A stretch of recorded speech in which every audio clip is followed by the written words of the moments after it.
There is a fifth dimension. About the unknown. Beyond that which is known to man. The Garden of Thought. The Babylon Project was our last best hope for peace. Unexplained. Mythologies. This is the dimension of imagination. It is an area which we call The Garden of Thought with Jeff Lippman.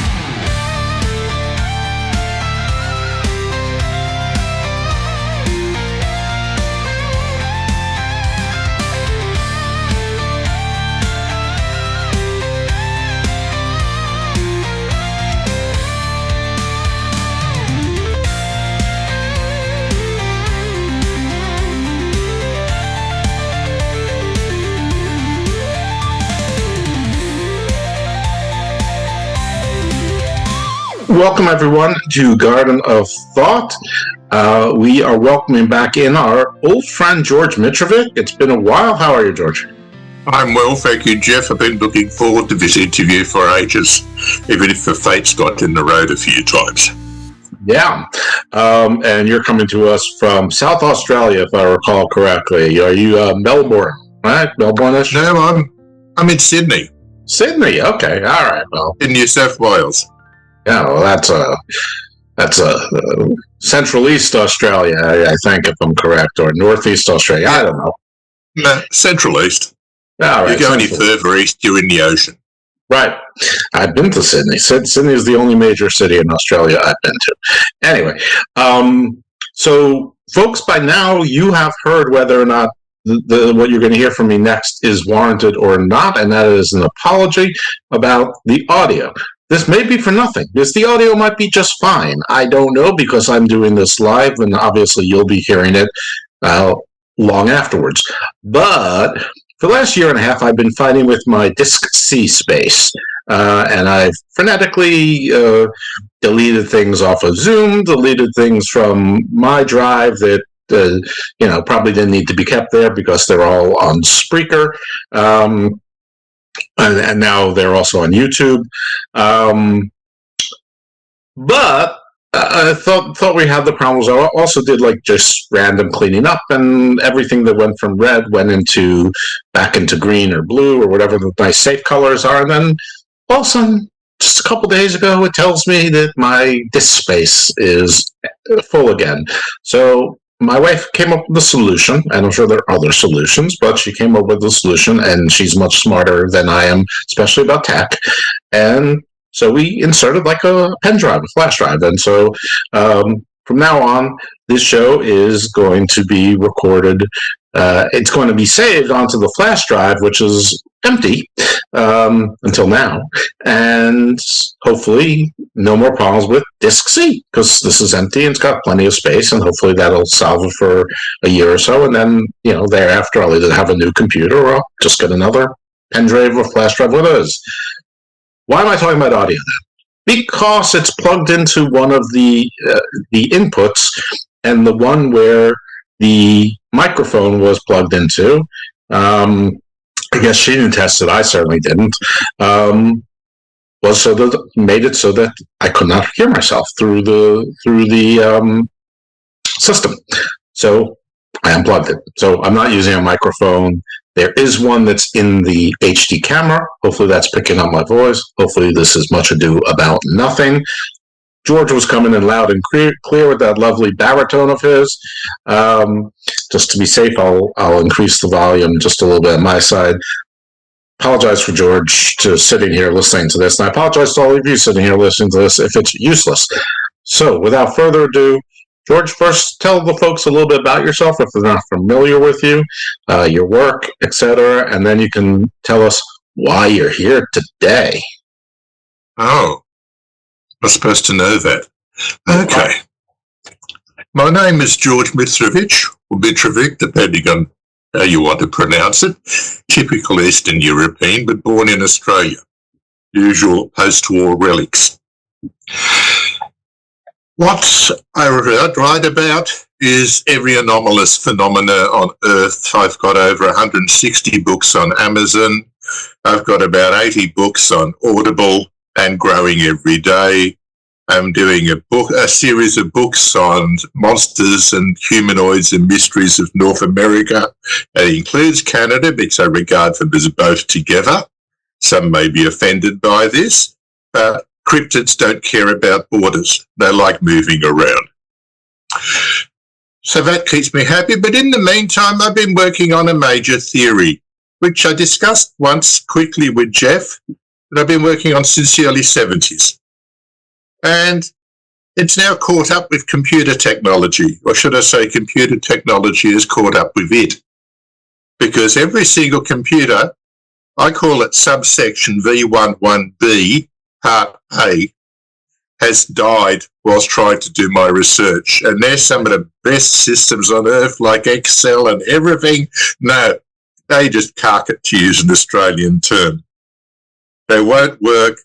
My Windows system started eating itself, which we just finally fixed yesterday, and found little things like 700 gigabytes of free space, which had been taken up by Windows happily copying everything I'd ever written, read, or said. And that's a hell of a lot to start with. Yeah, I wish I had the same problem where all of a sudden I found out that obviously everyone heard my space problem once and don't need to hear it a second time. No, it's important because, I'm a firm believer in subsection V11B part A. That's the little thing that occurs when you think everything is right. Oh, yeah. The nightmare that arrives in every contract. Well, luckily I've never felt that everything is right, so that's... I know. No, I've never been that that gung-ho at all. So over the years, you've been slow preparing me for this work. Yes. Yeah, this you said this is going to be my magnum opus. I'm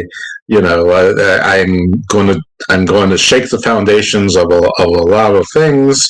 Has to do something to do with climate. And George hasn't only written about cryptids and monsters, though.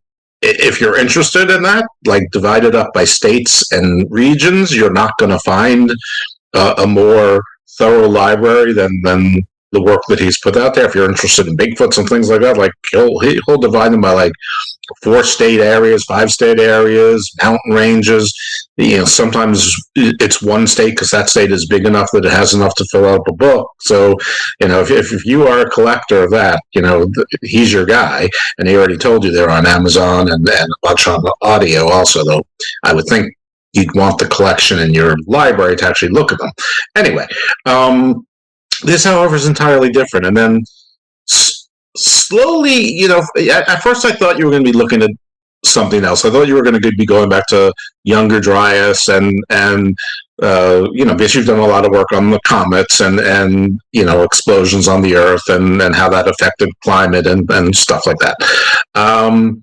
And I'm like, okay, well, let's see where he's going with this, because I know he's not going where everybody else has already gone, because he's already gone there as well. He's not portraying that as new. I trust George enough to know that much, and I didn't want to know too much because I wanted it to be a little bit of a surprise. And then you sent me your book like 2 or 3 days ago. I'm like, there's no way I'm going to be able to read this between now and then, so I'm not even going to try. But I saw that it had a lot to do with vibration and vibrancy and measurements over time, which is a little bit syncretic, and I don't mean that as a cute use of word, but it's because I've spoken to a lot of people over the last few months who've been talking about frequency and vibration in a lot of different contexts, not unrelated to what I believe your thesis is, but not directly on it either, or maybe they are. I don't know. We'll see. But I guess we should start with what's the name of the book and what is your thesis, and then we can go back to sort of what got you on this path going back 5 decades. Okay, well, sort of go in a roundabout way. I've got less than an hour to do this, so hopefully I can do it. I originally started writing about anomalous archaeology, anomalous weather patterns, anomalous histories of weather and comets and everything. And then one day I thought, I'm not making any money. I'll write about Bigfoot and UFO and see which one sells. And that's the origin of my Bigfoot and UFO series of writing. And as usual, every single one of my books is rather unique. It's in chronological order, which people say, you can't do that, it's too hard. I find it easy, doesn't worry me. And every single book has bibliographies. I know it's unheard of in New Age monster book writing. No, I want you to find the sources I found them in. You need to continue discovering, you need to validate. Like I look at stuff at Facebook now, I immediately go to Google Lens to see whether it's got any references other than Facebook and Instagram. If there aren't any, sorry, I'm not posting this thing at all. It's validity. A few years ago, Jeff and I discussed in the night while we were chatting, and it was a simple concept called electromagnetic harmonic resonance. Jeff helps me coin it. And I'm indebted to him because he's a tough bloody interviewer, and that's what I like about him. He doesn't pussyfoot around. He's not here to get today's Bigfoot interview, today's UFO interview, today's anomalous whatever interview. I think I've got scripts for all of those in my head. This one today, I've got no script in my head because I haven't mentioned it to anyone yet. All right, this is breaking news. This is a big debut. I published a little bit. That one I said to Jeff is only 80 pages. 80 pages. That's not even a forward in most of my books. Don't scare them away. It's nothing, but I'm not asking them to read the other books. Well, that's true. Fair enough. And this one is different. It has a scientific preface, and then after that, it goes totally New Age. I know, that's amazing for me, because I found not that many people are going to read the thing if it's all totally scientific. I am working on that one. It's a monster, and it's difficult, but I'll work on it. I know what I'm like. I'll plug away like a beaver. I'm not sure if that's a correct term, but that'll do. They plug away, chewing away, building dams. And it's one of those moments where I'm over 70, so I can say I just forgot my stream of thought, but I'll eventually go back to it again. Right. This book is designed like a conversation, a series of mantras, a series of discussions that accelerate to a summation. You can even read it aloud. I've even got an audible. I just choose a specific voice that paused all the time to be able to send what this little book means. It's called the Little Navigator book because my system is called the Navigator. We're going to navigate through parts of science, geometry, and the world that nobody ever knew existed. That's why I've been having so much trouble with computer systems crashing, trying to sort it out. But we think we've found one that'll work.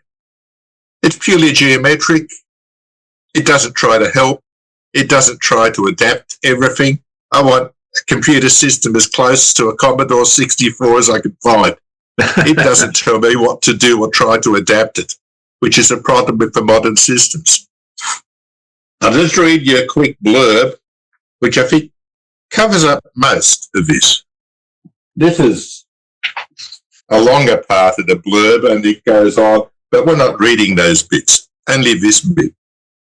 The Navigator is a historical pattern mapping system that tracks how unusual events, geologic, atmospheric, biologic, and cultural, cluster in repeating waves across time.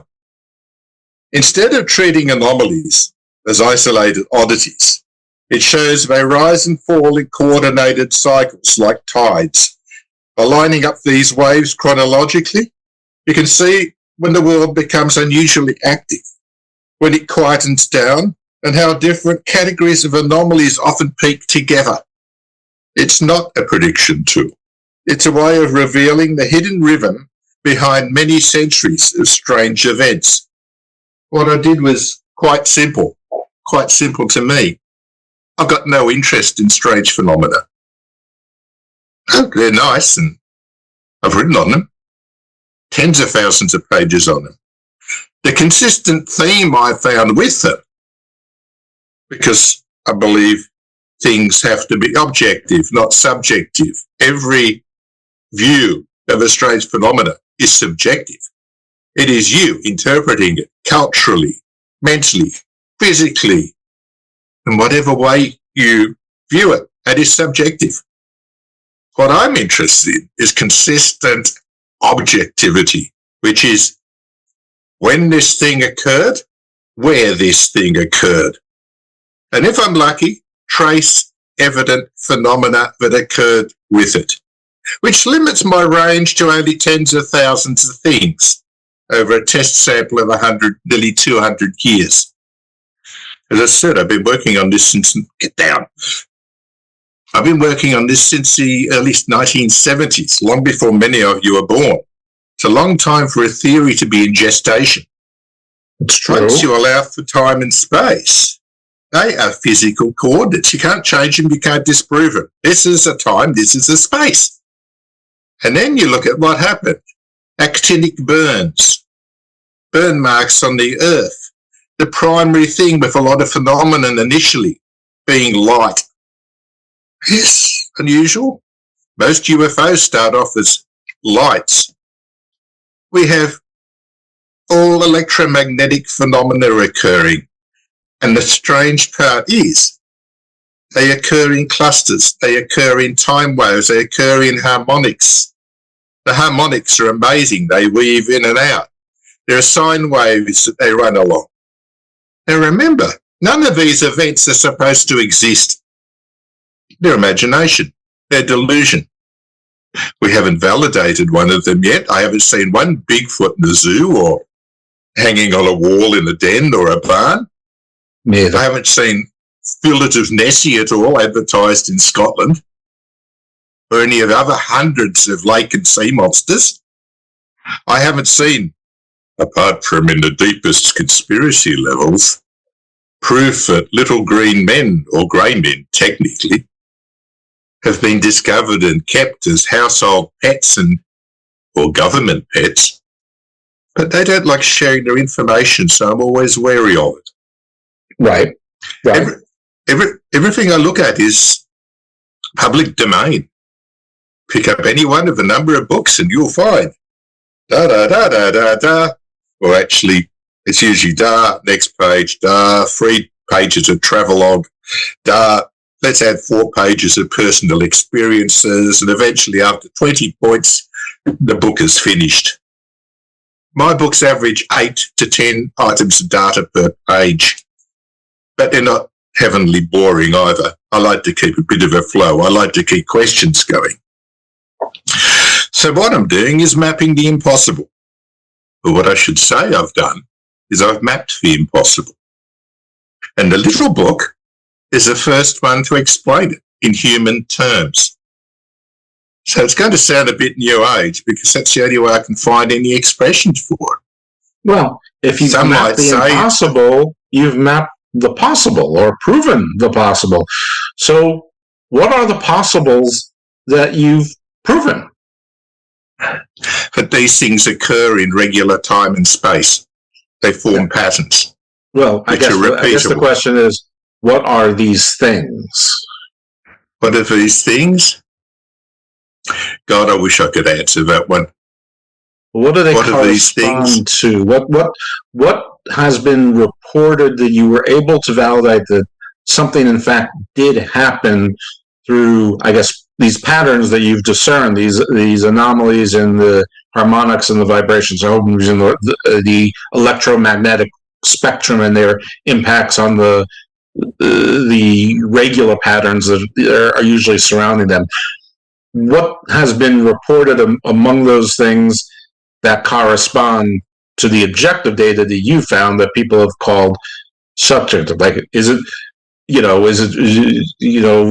someone reporting a miracle, or someone reporting a sighting of a demon, or someone citing UFOs, or is it a weird weather phenomena? Is it all of the above? It's all of the above. It's that favorite answer I had in every multiple choice exam. Right. All of the above. Used to drive my teachers mad, but I don't argue with them about it. Well, it's patterning. And there are three major patterns, which if you've read about, say, UFOs, we'll use that as an example. A lot of people read about UFOs, excuse me, and those like this needs constant maintenance. It is winter there. 1896 to 1897. And a date we all remember in ufology, it's the period of the Great North American Airship Flap. And I loved it. The largest recorded up until then aerial phenomena event. And I thought, look, it's all of these newspapers making up stories. No, because there's a pattern under it, which would be very hard to coordinate in 1896, 1897, when our communication system were telegram, a strange ancestor of the fax machine I've discovered, but not widely used, or word of mouth. Let me put it in simple terms. On the west coast of America, September, October 1896, there were reports of strange airships and weird lights and meteorites. The meteorites come into it too. I thought, yeah, they're cool, yeah. But I kept noticing these things move. They don't move as individuals. The clusters expanded, especially over California, by November 1896. Now, if we're imagining things, how are we suddenly imagining gigantic clusters of aerial phenomena with matching UFO homes, as they call them, people involved in them or strange animals, and then find that by April 1897, this gigantic cluster has moved to the Midwest and had shown its passage across. So it's in Wisconsin, it's in Michigan, it's in Illinois, and then the thing turns. Now, we're talking about a cluster of hundreds and hundreds of sightings, basically what seems to be the same thing. And that's an important point to remember. And then it heads south and heads over Texas. And shortly before its end, we have the famous Aurora sighting, which you may or may not have heard of. UFO, happily flying along, or airship, or dirigible, or whatever you want to call it, crashes into Judge Proctor's windmill in the township of Aurora and blows up. Interesting. I didn't know that balloons or airships blew up. I thought they just sort of go like a giant fart. Not actually kaboom. It's well before the technology of its time. And then within weeks, that was the end of the Great Airship Flap. Well, Hindenburg blew up, didn't it? Yeah, that was using hydrogen due to an embargo on helium exports to Germany prior to the war. Okay. Normally it ran on helium, which is inert. United States controlled all the helium production in the world. The Nazis weren't getting any. And this was, 37? Mm-hmm. So they had to use hydrogen. Hydrogen has one problem. You light a match anywhere near it, it blows up. Right. Maybe it was a hydrogen balloon. The little fellow they found, they gave a decent burial to in the local churchyard. And I have actually seen a photo of part of a headstone, which is now missing. All of these anomalous things tend to go missing. That showed a strange UFO-shaped craft, basically, and a record of this strange person, which hit the major papers in Dallas and that as well. But that's not what I'm talking about. That's just one of many anomalous phenomena. It's a pattern that went from West Coast North America down to California, slowly moved across and turned and went south. Thought, okay, that's interesting. And my brain runs in patterns. I've got Asperger's, so I see everything in patterns, everything in movements, everything as parts of something else, which makes it interesting. It means I can write and collate a book in 5 days. Usually because the editing takes so bloody long. 1954. We've gone forward a bit. Another anomalous period. Beautifully documented by Amy Michel in France, one of the leading icons of modern ufology. And that's all good. Hundreds and hundreds of sightings in France. And you say, well, what's so important about that? It started on the Atlantic coast of France as a mass. It continued across France in October 1954. By late October, early November, it was already going through Italy and across the Mediterranean, and the following month it was in North Africa. Once again, a west to east to southeast pattern. Now this gets interesting. Why? Yeah, These are random objects of human imagination. And that is not how air currents go. I mean, we know how air currents go because, I mean, that's, you know, all navigation was based on air currents for, you know, probably thousands of years, but at least hundreds of years. Yeah. And they go in cyclonic and subcyclonic curves. A bit like harmonics, but these two things were different. So we had one in 1896, 97 that had enough reports to see the pattern, but another one in 1954. And weirdly enough, we come to 1966.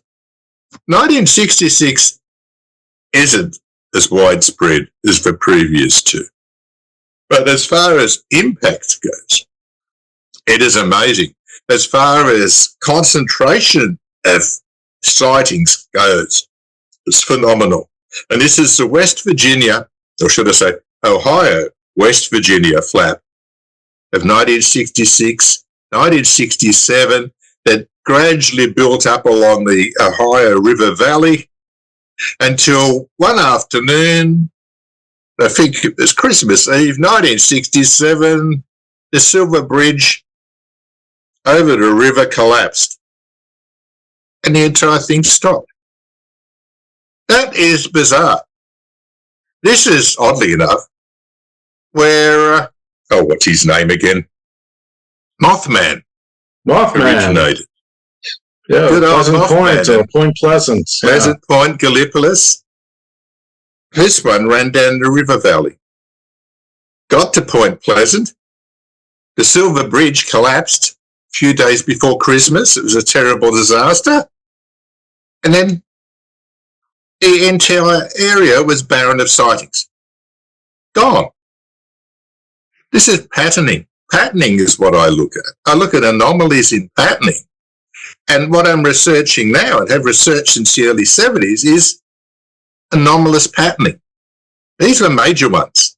These aren't your normal little garden varieties that just go happily in curves from west to east to south and back again.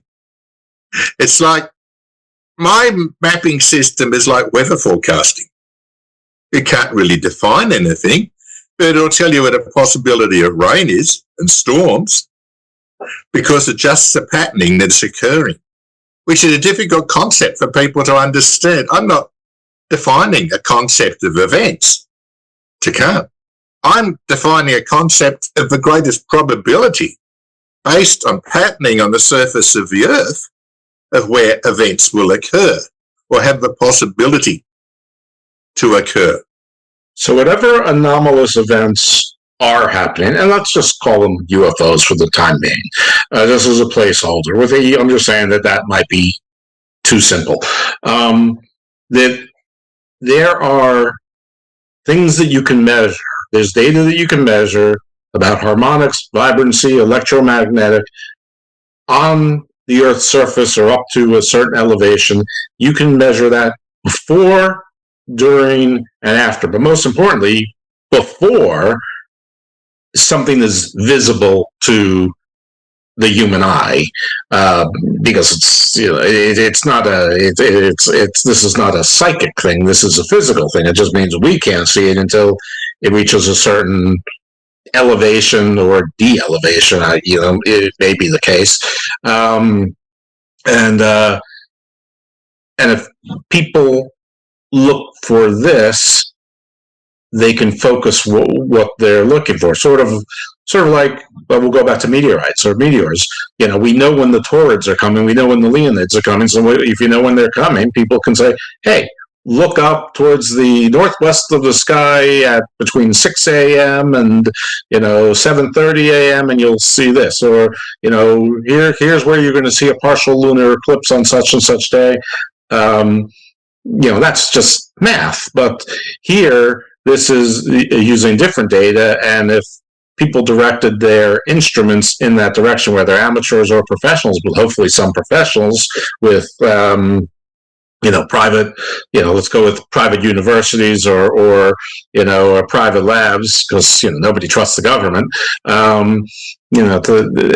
They may just be able to take images and imagery of what it is that takes the U out of the FO, and it becomes now identified, or at least you can say what it certainly isn't. Maybe you can't exactly say what it is.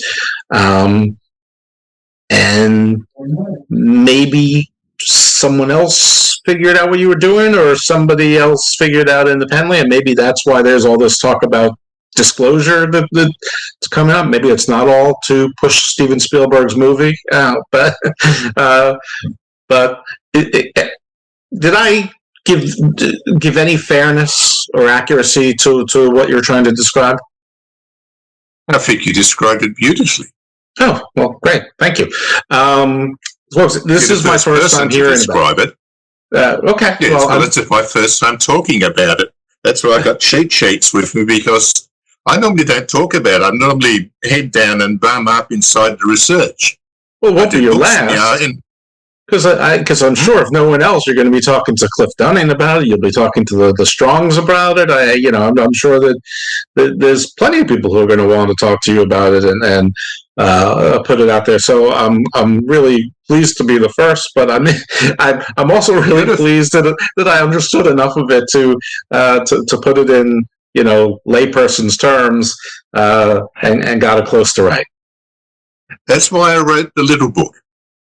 The big book, still in process, still doing data, and I'm a data maniac, so I am exceptionally fussy about what I write, exceptionally fussy about what I put into theories.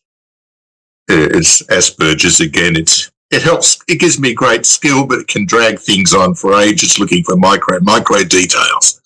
It occurs to me micro details. You said earlier that you were measuring the last 200 years. So obviously it's only been the last 200 years where there's been any sort of actual measurements of the kind of datum that you're looking for to measure. And prior to that, I guess retroactively, you could look at certain things and try to surmise, or maybe at some point you'll be able to find other descriptors of that indicate the data. But what happened within the last 2 years? What technology existed to allow you to find these verifiable data points that you relied on and put into your book? Well, they have to be multiply independent witnessed, or they have to leave physical trace evidence, or both. So, the reason I chose 200 years is 1800 to 1900 obviates any explanations we base on 1900 to 2000. We can't use for 20th century explanations because they didn't exist. They're not aeroplanes. Sorry, they're not around. Right. For all of these anomalous aerial sightings of things. Sorry, they're not here. Even balloons were exceptionally rare. A single balloon in the mid-19th century would have the entire town out looking at it. Yeah, there's a reason I know the word Hindenburg. Yeah, it's like the space shuttle coming to land in the upper Whoopsnot or somewhere. Right. It's not to be expected. Right. Well, it's there. Well, if certain people are to be believed, that things like space shuttles did land, in ancient Sumeria, and then, in ancient Israel and other places, and, gave us the chariots of the gods, but... I've written several books like that. Yeah. Complete histories on those periods. Let's say I'm in two minds about lots of things. Sure. Have you, but you're sort of like the church trying to investigate miracles. I mean, you're looking for certain things, but before you'll even commission like the full-scale investigation. Invasion's the wrong word. I hope. Well, do I hope? I'm not sure. Well, I'm of mixed minds about that too. One of the beauties of these strange anomalies is their divine absurdity. Like, I've always found, and it's really weird, that Madonnas like appearing in trees. Madonnas like appearing in caves. They don't appear anywhere else. It's always a tree or a cave. Why? And they come and they go, and before you know it, there's a basilica standing there, but no one's seen her for a long time. Well, maybe. The event is being interpreted by the observer. In some cases, you would say the observer is creating the event they're witnessing to help define it, to stop themselves from going totally mad. This is one of the first things I discovered when I was a kid, about 7 or 8. So I was reading about anomalous phenomena and archaeology then, reading the books of Harold Wilkins and lots of others. And I thought, hang on, here's an observation of a Madonna in a tree here, on this side of the hill. Yeah, okay. And over on this side of the hill, we've got UFO, ramp, 6'6", blonde, blue-eyed, long hair, named Orthon, came from Venus, is giving you these great prophecies about the end of the world due in 24 hours or even longer. That never occurred. Interesting. And then in the same region, a bit further out, around the same period, we got hunters seeing Bigfoot. Excuse me.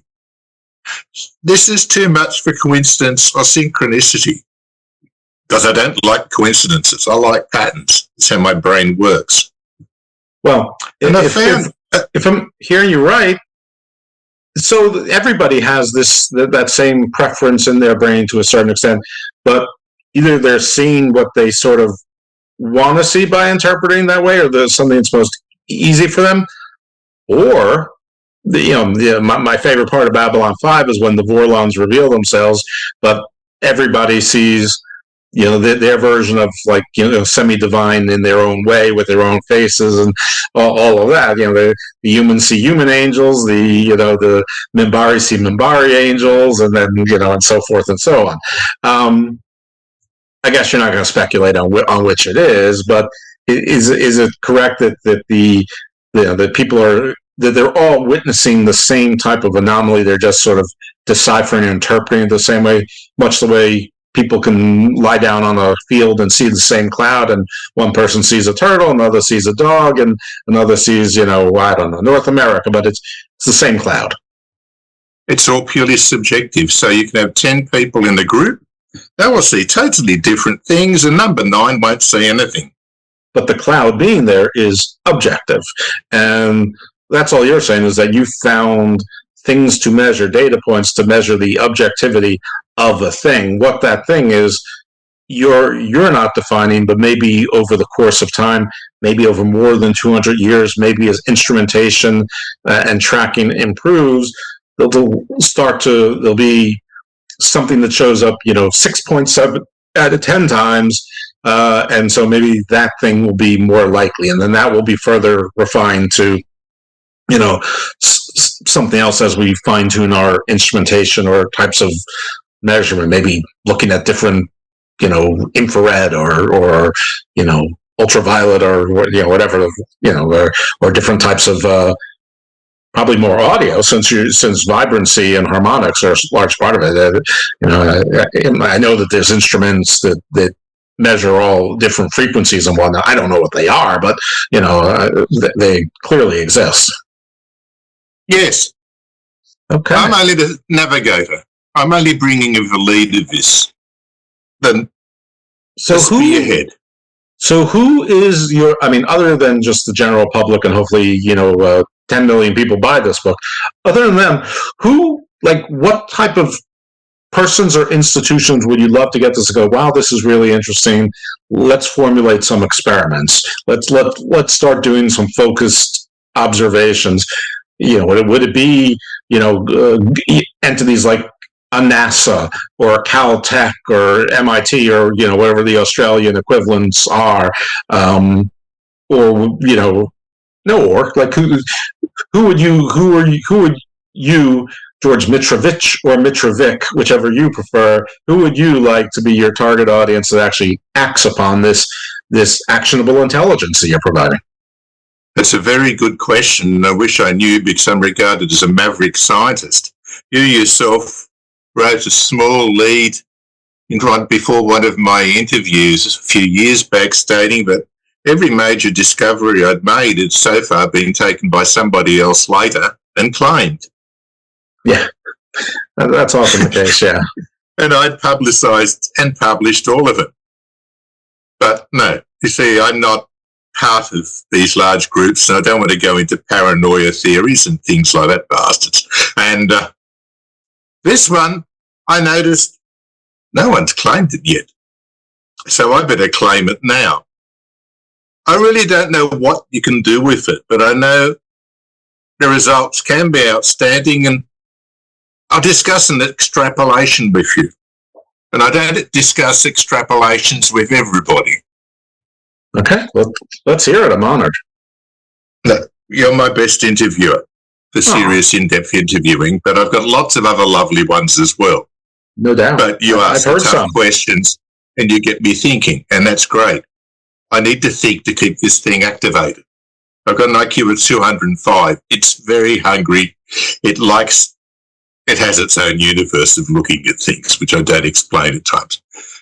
In the early 1990s, I decided, after 25 years of anomalous research and listing, and by that stage I had a 1,700-page file in chronological order from 1800 to 1977 of anomalous data with trace evident phenomena and multi-independent witnessing. 1,700 pages of it, 25 years of work. And I thought, okay, it's time to make a decision. I need to see whether these are all purely random or whether there's patterning. If there's patterning, then you continue research. If they're random, you dump the lot and go butterfly collecting. Or whatever. It was a big decision because that's your child, 25 years of research. Yeah. You put a lot into it. So I contacted a television show in Australia called Beyond 2000, which was a science show which said they're not interested because they couldn't get film of what I was talking about. Okay, valid point. But one of their researchers contacted me and said, I know this physicist down on the south coast. He's brilliant. He's won the Pasteur Prize for physics. Go talk to him. I spent 2 months feeding data into this ancient computer. You imagine it's 1990. Everything had to be converted to decimals, which was a nightmare in its own right. I converted everything to standard latitude and longitude over time. And 2 months later, his thing that was probably, this is Einstein compared to it. He came back with, you won't believe it, George. We sat down. He said, your data is full of patterns. And I was just blown out, literally. All this anomalous data that is based on nothing, that is meant to be illusions or schizophrenic imaginings or whatever you want to define it, but the equivalent of rubbish, had patterns. And you may not realise how important that statement is. Garbage doesn't have patterns. It can't have patterns. It is anomalous. It is erratic. And he showed me graphs he'd made of these different patterns. And what's even more amazing about that, based on this research on nothing, is that these patterns synchronised very closely. Remember, we're dealing with computer in 1990. Right. Yeah, this was running on BASIC, not even QBasic. Right. So we're talking about something that's basically basic. The periods of synchronicity were very similar to those of the major planets in our solar system, including one at 550 astronomical units. an astronomical unit being the distance from the Earth to the Sun, which would place that one in the Oort cloud, right on the edge. And the difference between Earth and Sun is what, like 93 million miles, something like that? There's something there, 93 million miles. So basically round up to 100 million miles times 500, and that's a big, big number. 50 billion miles away or something like that. Yes, there are big distances there, but it tallied to everything until we got to Jupiter, when the static got too much to see any more patterning, and that was purely a relic of the technology of the time. It just could not handle the numbers or the definition. And one little discovery from it was, in a cyclic period, a very long cyclic period, Uranus went inside Neptune's orbit. Remember, all orbits are elliptical, they're not circular. And that explained a wobble in the entire system. And I thought, this is an amazing discovery. I mean, the premise is this stuff can't do sine waves. It can't do anything. Right. It just sits there. People visualize it. You basically discovered what Zecharia Sitchin pretended that he discovered with Nibiru. Yeah, well, not sure about Nibiru. Other contenders to the throne. Sadly, I'm pretty sure about Nibiru. It doesn't exist. So that's I'm sorry. I mean, you can call something Nibiru if you want, but there's not a 3,600-year orbit that's coming through our solar system every now and then, and and missing everything in between. I mean, I know there's a lot of space out there and all that, but anyway, it's a ridiculous orbit. You're right. Nothing's out there. Yeah, apart from a big rock, more than likely. Exactly. But we had discovered this thing, and it fulfilled all the other orbital frequencies using Bode's law. If you remember Bode's law, there's a mathematical theorem for the positioning of planets away from the Earth, mathematically. In all fairness to me, I don't think that it's not that I don't remember Bode's law. I'm not sure that I ever learned Bode's law to forget it. Yeah, BODE. That much, Bode's I guess. Law. Yeah, look it up. It's quite interesting. He postulated, Bode's law shows where Mercury is, Venus is, Earth is. Oh dear, there's somebody missing here between Jupiter and Mars. Mars is. The space between Jupiter and Mars, Jupiter, Saturn. Because we all know now that there was a planet where the asteroid belt is now. It blew up, they estimate, 400 million years ago. Bode's law explained it. Right. But that's neither here nor there. What is all this data and patterning doing coming from all of this stuff I'm writing about? Speaking of, not patterning, but is there something here, some system, some methodology that you can patent, P-A-T-E-N-T? Is that something that's possible that you can do that now it becomes yours forever? Or not forever, but at least your name is on it forever, and you have some legal right to the use of the methodology? Is that even possible? It's difficult. I've got the copyright now because I've published the book a few days ago. So technically that's mine. You want to use it, you've got to acknowledge me. If you want to publish because it, I'm the one who published the theory. But if you just want to act upon what you put there, you could do it. It's like a recipe book. I can't write the recipe and sell it, but I can make the dish at home. Yeah, you can make all the gefilte fish you want. Ooh, that would be none. Yeah, no. I know. I'd rather a decent salotka. Which is a pickled herring, if anyone wants to know. Yeah, really. Well, where are you going with it? Nowhere, really. It's all fishy to me. You need to talk to my dad, I think. Yeah. What I'm doing is, the little book on the Navigator is an introduction to people. I'm still working on the masterwork, the magnum opus. And so far, we've wiped out 9 different computer systems trying to create this thing that for a while there we thought we could only do on a base 60 machine, the same as the Sumerians used. There's Sitchin again. But the Sumerians were great in the fact that they worked out how to map spheres. Yeah. and circles. Our entire circular geometry comes from there. But you try getting a computer system that understands base 60? No. We had to convert our graphs and maps into cylinders. A whole lot comes from them. And, I suppose it's possible that somebody earlier did it, but we have no documentation. But things like the number 12 being really, really important, that comes from them. Yeah. 360. And the number 33 as well, but then you go into numerology and yes or no. No, thank you.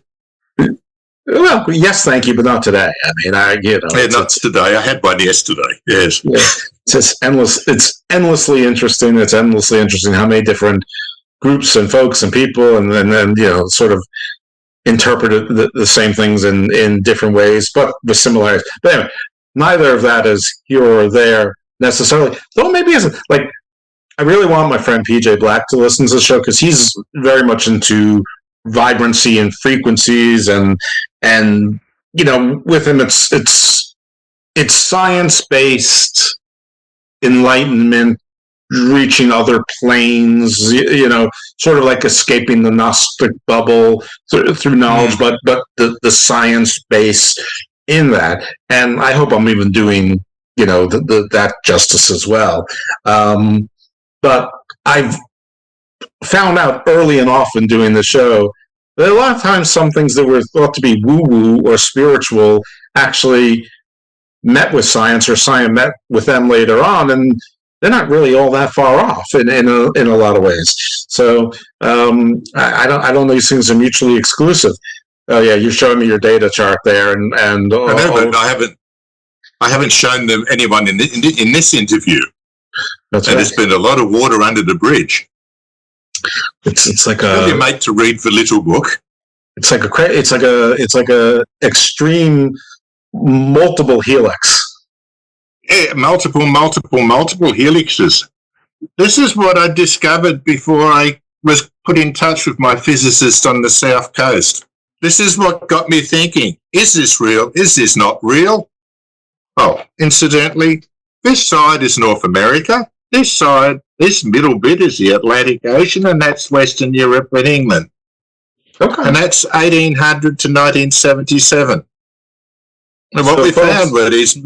It's an audio show, so I'm going to try and describe it. So basically, it almost looks like we're measuring seismic waves, but they're going vertically, up to down, and you can see the seismic waves. There's a lot of them in North America, and then there's red dots, presumably where you've tracked events, and the other notes are probably the when you've tracked the events or anomalous things. So in the middle, in the Atlantic Ocean, it's pretty much empty. I don't remember seeing any dots there, and there's frankly not many of those seismic waves there, if any.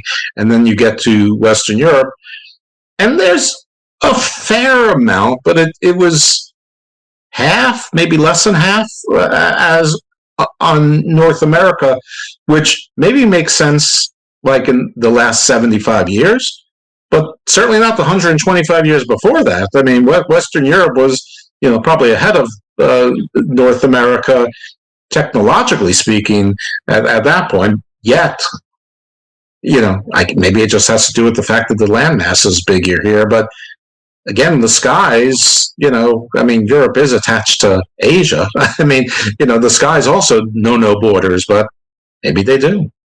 Or maybe you just didn't have data, didn't look into Asia. I don't know. I didn't have data for Asia, and also I was limited by how wide my graph paper was. There you go. Okay, so there's we can assume that there's some over the great expanse of Asia. Now, certainly the things in Europe go down into Africa, and the things in North America go down into South America. I didn't measure in my head the level of red dots, but there certainly were red dots up and down the page. No, because each line represented a year in that piece of graph paper. I just wanted to make it clear that it wasn't about white people. It's also going down to everywhere. Not that Europe or America, wherever, homogeneous or monochrome. But this is, again, it's it's going from Arctic to Arctic, and everyone in between is where if they're on land, there's red dots there. If you've seen it and recorded it, we don't care what you look like, right. As long as somebody can record it. I was talking on Facebook the other day. I like that concept, talking where you actually don't do any talking. On Facebook the other day, a person wrote a comment saying, "You've never seen a Bigfoot, so how can you write about them?" And I said, if I haven't written about Bigfoot, your report would be nothing. Right. It's because I have to record it. I wasn't in Rome either, but I can study the Roman Empire and write about it. but that's, I mean, I don't know. I hear those kinds of arguments all the time about, and it seems to me that everybody conveniently forgets the whole idea of sports fandom and media fandom. I mean, if you hate a movie, you talk about that you hated the movie and the acting stunk and the special effects, and I'm pretty sure that most of those people haven't written, directed, produced any movies ever, or if I go to a football game, watch a football game, and the quarterback throws 4 interceptions, like the quarterback stinks. Nobody goes, "You can't throw a 50-yard spiral." No, duh.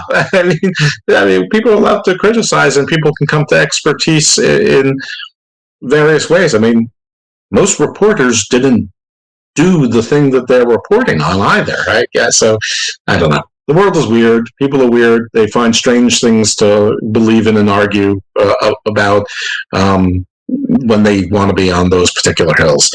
Anyway, we're getting away from this. So the gentleman, the physicist that or the scientist that you spoke to in Southern Australia, did he do anything with it? Is he doing anything with it? No. He had a stroke. Oh, well, all right. Well, then he's got finished research and had a stroke, unfortunately. It's happened to a few of my compatriots at times. But is there anybody in the similar field that you can talk to and present this in? No? How about Professor Robert Temple, my dear friend, who I'm sure would be very open to at least absorbing what you've taken in, and probably has an intellect to match your own. Anyone who's sufficiently mentally attuned, smart enough to do it. This thing isn't. Yeah, but not everyone wrote an international bestseller, and he did. So, he might have a bigger platform than, say, like me or my neighbors who are also smart people. Yeah, no, that would be wonderful if I could get in touch with somebody like that to discuss my theories with, because I believe they're important. This is a whole new mapping system for the universe. It's, we don't know what discoveries could come from it. I was really pissed off yesterday, and I was thinking, this had been released when I was 35 when we first discovered it. What discoveries could we have made from it? And you just raised an interesting question in my head. I'm sorry to interrupt. I heard earlier where you said that you had an hour, and I wasn't aware of that. So, No, I've got all the time in the world. You normally have an hour. Yeah, that's about right. But gravity plays a role in this. And you said we can map the universe, which means that gravity maybe isn't as important, or do you have like an algorithm or a formula to account for different levels of atmosphere, and in fact there being no atmosphere, as to what to look for, so you could map the universe? I think it's even more important. We can map wormholes to travel the universe. Oh, wow. It's something to do with the periodicities. There's a little theory which I proposed many years ago, and it's been in science fiction films since, and that was that beings of pure energy come to Earth. And I added the postulate for the perfect camouflage for them, because pure energy can travel through time and space, apparently. The perfect camouflage for them is something ridiculous on Earth, like a Bigfoot or a sea monster or a grey. or God or whatever. Something that the observer will rush into their village and say, I just saw this thing down in the wood and it's 9 foot tall with red eyes. Yes, Clem, you've been drinking again. Go away. Off. What perfect camouflage. Because you've got to remember, everybody thinks like us, just on different planes of us. I wrote the other day. It also might be not be Clem has drank too much. It might be that this effect of the vibrancy and the frequencies scrambles our brains just a little bit enough that, that we are seeing things or interpreting things that we wouldn't normally interpret, but we are legitimately being scrambled. I mean, you can't see as well when you're 2 feet away from the subway going by you full speed, or if, God forbid, an elevator that you were in fell 3 floors, you're not going to process things the same way that you would when the elevator is moving at regular speed. So, maybe Clem was seeing things, but that's just because his brain was being microwaved. Yes. That's where we come back to the other proofs for sightings, which is burnt ground, actinic rays, clear conjunctivitis, burning of the genitalia, radiation sickness, some cases with contactees, long-term cancers from it that they found no other cause for. We're talking about energy, pure energy. We need to warn people that warning, major energy zone ahead. Maybe. It's pretty freaky stuff. But before this, we want people not to go to Chernobyl. We want people not to go into an X-ray room. Yes. It may be that there are physical laws of the universe that you don't go near these places at these particular times because there'll be a sudden increase in energy. It's the only word I can put for it. Definitions of it, who knows? But it's energy of at least physical trace evident phenomena. A confluence of energy or energies. Yes. Here there be dragons, there's the Kraken. Yeah, but they don't live at the same spot all the time. So there goes for ley line theory and geodetics, which is these things are always constantly active. Everything moves. This is called atomic structure. Everything moves. Right. That's what I've been told a lot by a lot of anthropologists and archaeologists. It's like, it's fun to think that certain things were built to align to certain things, but other than sunset and sunset, the sky is always moving, and it wasn't where people would like it to be then. So in other words, like Orion wasn't where people would like it to be when the pyramids of Giza were built. It's just a modern retrofitting, of that. Of course, the New Age people can say, well, they knew where Orion would be in 2,000 years, and now you're ready to hear the message. Listen, if you can grift together a cult, and well, no, I'm not going to finish that thought. It's probably no, thank you. I couldn't stand acolytes from normally it wouldn't do any work. Yeah, right. I mean, I don't even like visitors that much. That's right. Yeah, between you're the first visitor I've had in weeks. Oh, it is weeks, but that's all right. Well, this is my little cave. I have a feeling you're gonna have lots of visitors pretty soon. I'm sure you'll start booking yourself and start getting some inquiries as well. And I do hope that some of them are bigger shows than mine, that they can get you to the right ears or pass you along to the right institutions or scientists or universities or whatever, government agencies. That'd be great. Yeah, it would be. I mean, you would think that somebody would just want to test it for themselves. I mean, if you can collate the data with your computer, I'm sure, whoever they are can do it with their computers, and their, which are probably better than the ones that you and I have at home.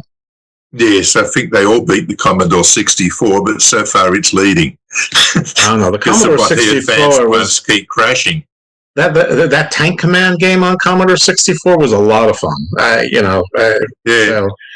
Yeah, and there was a game sort of like Defender, where you were like a colonial Viper from Battlestar Galactica shooting things.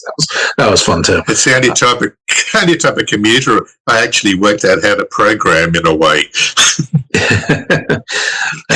I know somebody who builds computers, and I'm like, I have no idea how you come to that, but it's like you just have to know where to put the things. You don't need to know how they work. You just need to know where to put the things and where to connect them. I'm like, okay, fair enough. I don't know how to do either. So, all right.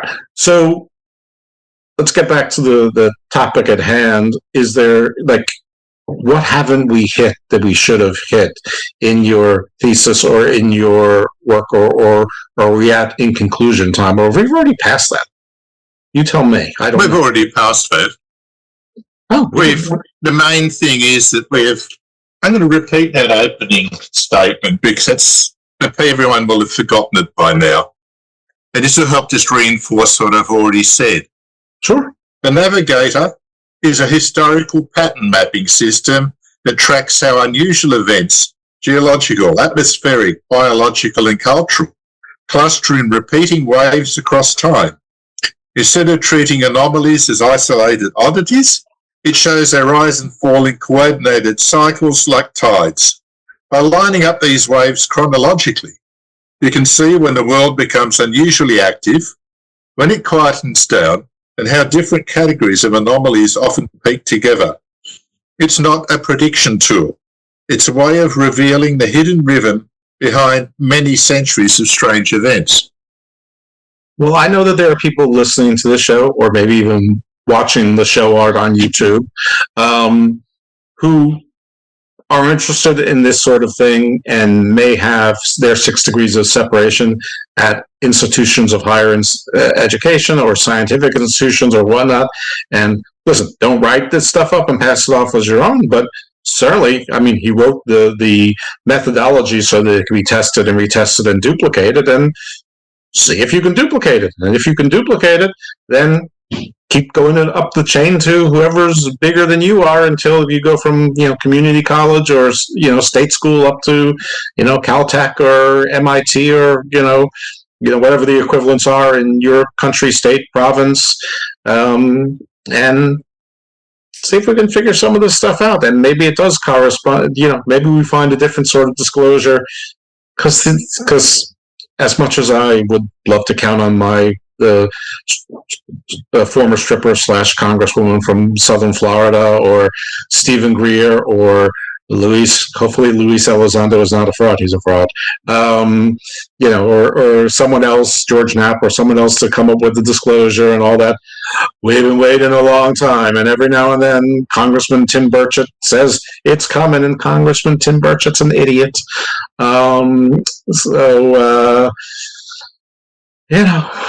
Let's, maybe we can get this into better hands than the U.S. Congress, because I'm not sure that there are much worse hands than the U.S. Congress.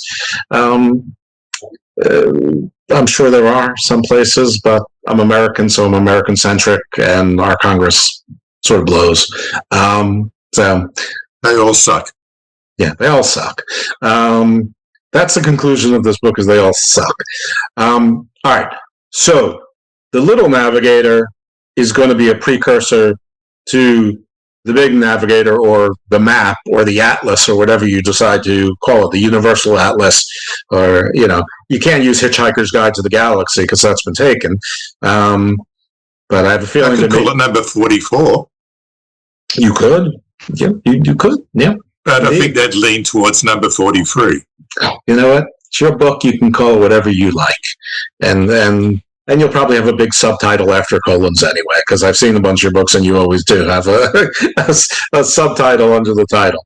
So to make sure everyone knows exactly what they're getting. All right. Tell everyone where they can find you, when they can find the Little Navigator, where they can buy it and consume it, as well as all of your other stuff, and then when they can expect it to be published. Little Navigator is out already. I did it 2 days ago. It was a mad impulse over 2 days. It's a short book. It's only 80 pages. It's not written in a normal scientific style. It's written in a series of prose. It's prose and mantras and discussions. It's like talking to you the thing breathes, if that makes any sense as you read it. You can feel it accelerating. And I don't think my writing's that good, but my God, it reaches a crescendo where you're suddenly dawning on you the concepts I'm bringing forward, and that's how I designed it to be read. I even found a voice for Audible that pauses all the time after every sentence, because I needed the sentence to be said. The thinking space, just a second or two, the next sentence, the next one generating from the first one, because all my writings generate from each other. As what a person said, he said, reading one of your books is you read along and you think, we've got the end, we've worked all this out, we know what's happening, and then you say, but it's wrong. We still have to do this. Well, very good. So, folks, you should... Amazon for all of it. Amazon for all of it on the George Mitrovic. That's Mitrovic. George is the normal way, like King George or Curious George. And what song would you associate with this work, this book, that you would like as the outro? Camina Burana. Camina Burana. Oh, is that the Gregorian chant? Yes. Written by Carl Orff in 1933, if I remember rightly. Let's see if this thing has been spying and listening in. It usually is. Yep. Karina Burana, Fortuna comes in as soon as I get to the I. So, yeah. If you think the phones are not spying on you, think again. They're at least spying on me, and I'm certainly not any more important than any of you are. So, anyway, love that song. For users that don't know it, it was in Excalibur and Conan the Barbarian and a bunch of other things. They're like super cool. So don't be afraid of Gregorian chants in this case. But talking about crescendo, that is. Oh, this one blasts you out of the water. Yeah, no, it's as far as Gregorian chants can go, this one's a ton of fun. I promise you've all heard it before, even if you don't know. This is a Def Leppard of Gregorian chants. That's right. Well, it's better than that. It's better than the Def Leppard of Gregorian chants. It's like the Iron Maiden of Gregorian chants. I think Iron Maiden should have done it at some point. They probably did at some point. Anyway. Folks, I do apologize again. If there are audio issues, I suspect that there probably are of some sort. However, the good news is at no point during the Zoom did the computer tell me that I was running out of space, so at least one problem has been solved temporarily anyway, and hopefully long term. Thank you, George. Thank you for sharing this and debuting this on this show. Folks, if you're here by accident or if you got here because George was the draw, thanks. Welcome. This is Garden of Thought. You can find it on any major podcast platforms. There's also a YouTube channel. Love it if you subscribe because it's only a month or so old. It's only audio now, but it will be video at some point. And it's at Garden of Thought Pod. That's all one word. The G and T are capitalized, though I'm not really sure that matters. You can find me on the X at Icarus Fell MD. If you're a wrestling fan and you want some wrestling nonsense, at Dose_Evil. And this show is pretty much a lot of variety. There are shows like this. There are shows about mythology and theology and arcana and, everything in between, some pop culture. There's even some that are science, law, and politics and general public interest, public affairs, current events based. There's also my little guilty pleasure. Not that George and these things are my guilty pleasure, but I'm not guilty about that. My guilty pleasure is pro wrestling because I'm almost 60 and I still watch pro wrestling. And I found a few pro wrestlers who will time to time do shows with me where we will talk to other people in pro wrestling. Wrestling always rears its ugly head, but we try to talk about things outside of wrestling. Sometimes they're deep, esoteric. Sometimes they're nonsense, but it's fun. It's always fun. It's always a fun dynamic. And sometimes it's my good friend PJ Black, who some of you might remember as Justin Gabriel from his WWE days. And then other times it's my best friend, Mr. Thomas, first while of MLW Wrestling. Just in fairness to him, I'm not his best friend. He's just my best friend. It's a very, very unilateral relationship. All right, everyone. That's enough. You're going to hear some Gregorian monks. You'll hear from us next week or next time. Bye.